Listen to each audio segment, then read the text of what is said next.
আলহামদুলিল্লাহ, আল্লাহ তাআলা আমাকে মুক্ত করেছেন। আমি আবার সবার মধ্যে ফিরে আসতে পেরেছি। আমি তো আমার যে সমসাময়িক কারণগুলোই আমি আমার ফেসবুকে লিখেছিলাম, আপনারা দেখেছেন।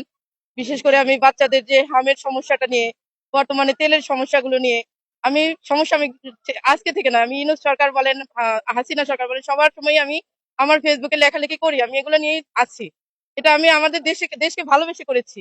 কিন্তু এই জন্য যদি আমাদের গলা চেপে ধরা হয়, কথা বলতে না দেওয়া হয়, তাহলে তো আমরা কি আবার ফ্যাসিজমে ফিরে যাব? আমরা তো ফ্যাসিজম চাই না দেখেই হাসিনাকে তাড়িয়েছি সবাই মিলে। আমরা জুলাইকে ধারণ করি। আমরা চাই না আমরা আবার ফ্যাসিজমে ফিরে যাই। আমি চাই না যে আমাদের মতো আর কাউকে এভাবে গলা চেপে ধরা হোক।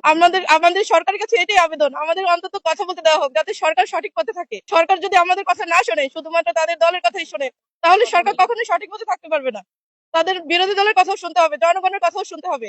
জনগণের পক্ষ থেকে যদি তারা কথা না শোনে, না বোঝে, তারা সেই জনগণের ম্যান্ডেট নিয়ে তো সরকারে গেছে। সেই সরকার যদি জনগণের না হয়, তাহলে আমরা এই সরকার দিয়ে কি করবো? আজকে সরকারের হস্তক্ষেপের কারণে আজকে আমার দুই ছোট বাচ্চা, অসুস্থ বাচ্চাকে রেখে আমার 2টা রাত জেলখানায় কাটাতে হয়েছে। অবর্ণনীয় কষ্ট সহ্য করতে হয়েছে। না ঘুমিয়ে আছি আজকে 2টা দিন পর্যন্ত।